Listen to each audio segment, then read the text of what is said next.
Good evening guys. So, itutur ko lang kayo sa bahay namin. So, ito yung mga lagay ng mga books.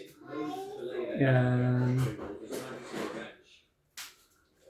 Ito yung first na room. Ito. Second one. Then, third one. So, let's go inside the room. Ganyan po yung room namin dito. Tipid. Dalawang bed. Then, aircon with TV. And then built-in cabinet para walang. And then may CR sa loob. Simple lang. Yan. Let's go sa second room. So dito yung second room. So yan, malit lang siya, single bed. And then may electric fan as well as the aircon. Let's go to the third room.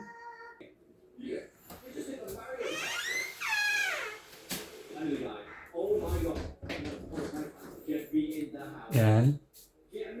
So let's open. Ito yung aming room na isa pero walang nakatira. Almost laruan nakalagay dito.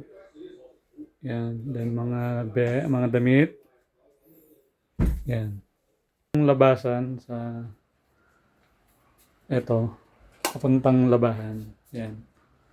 So madami pong damit sa labas. Yan. Yun. Dito yung labahan namin. Yan. Para kung naglaba, hindi mabasa. Yan. So, may mga konting halaman. Yan. So, ito yung pangatlong room. Ito yung mga cabinet namin. Yan. Yan. So, mga damit ng mga bata, sapatos, andito.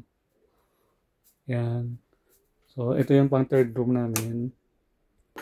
So, pag lalabas tayo, yan. Ito yung hallway. Yan. So, as we can see, ito yung third room. Galing sa third room. First room and second room. So that is guys for our vlog for today. Bye bye. Happy Monday.